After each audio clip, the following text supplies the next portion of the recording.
This is Max Steingart and Pasha with your sales tip for the day.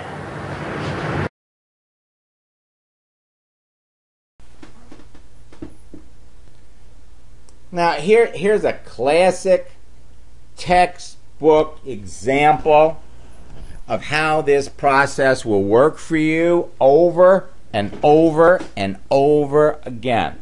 Every answer that you get from a person when you ask those 8 questions tell you whether or not you want to continue. So here, Rick writes to Cammie, thanks for adding me as a friend. I've met some wonderful people on here and have made some great friends. P.S. If you see me online, feel free to send me an IM. Cammie, what kind of work do you do? And she writes back, you're welcome. Yes, surprisingly, I have met some great people as well. I'm a teacher. I have been. In March, they cut the early childhood program back at the elementary schools here, so I'm looking for a job. I think I will make a change and probably not teach for now. My youngest son is a senior this year, so I think I'm ready for change. So to answer your question, I'm presently an unemployed teacher.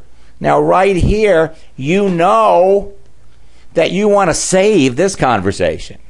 Versus she writes back and she says, you know, I'm independently wealthy and or I'm on a disability and I haven't worked in 12 years, and she starts giving you a whole long song and dance about how miserable her life is. Now, what do we know about school teachers? We know that school teachers burn out. So the $64 question would be, how long were you teaching? So Rick hits her with, sorry to hear that, been there, was a downsized teacher as well. So it's nice if people can relate to you. Remember, this is about socializing. How long were you in teaching? And he says, well, you say ready for a change. What are you looking to change into? How are you getting through this financially? Great questions.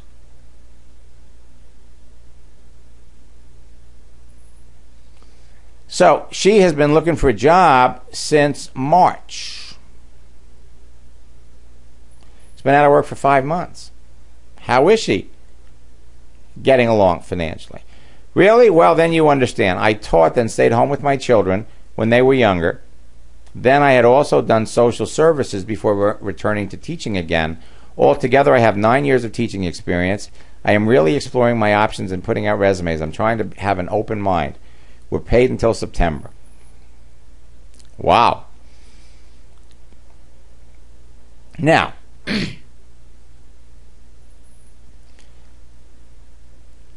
you take it line by, I taught and stayed home with my children when they were younger. I did social services before returning to teaching. But we know this woman's looking.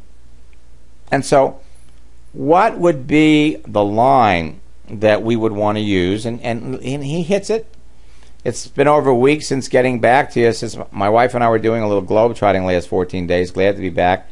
Good to hear you at least have a paycheck for a while. What type of places have you been sending resumes to? Cammie, I'm working with a number of teacher friends that have turned to the internet to replace their loss of income due to downsizing. Have you ever thought about making money on the internet? And so she writes back, I haven't given the internet too much consideration, but I'm open to listening and considering any reasonable option.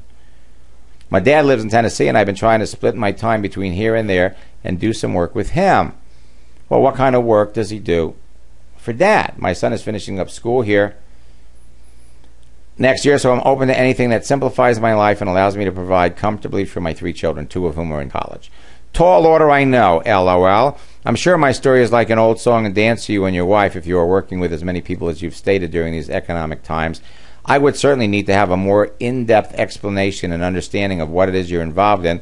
I'm willing to listen and give it some consideration. Thanks for your time and consideration. Cammie, when it rains it pours, LOL. Sorry it took so long. My parents are getting up there in years. Had to help them out the last 2 weeks. Back again. How far do you travel to help your father? What kind of work do you do for your father? Wow, 2 in college. How much of that cost are you paying for?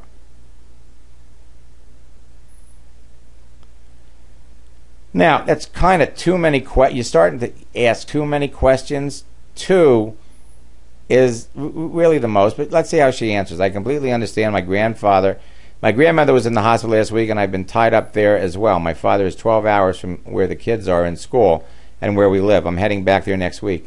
He's in the music and real estate business for the most part. As far as making money on the internet, what do you know about network marketing? Are you familiar with it? I'm not very familiar. And so now we really need to delve into this a little bit, because network marketing doesn't resonate with a lot of people. They may know, their experience may be with something called multi-level marketing or referral marketing. Ever hear of companies like Mary Kay or Avon? She says, of course, I'm very familiar with them. Okay. Now, the next question is, if she's familiar, the next question is, what experience do you have with them? Tell me about your experience. First, you're asking if you've ever heard of them, and then, what is their experience? And you need to understand what their experience is before you talk to them about your business. It's critically important. If they had a good experience, why did they stop? If they had bad experience, why do they think they didn't do well? And when you have the answers to those questions, you're going to know how to introduce your business.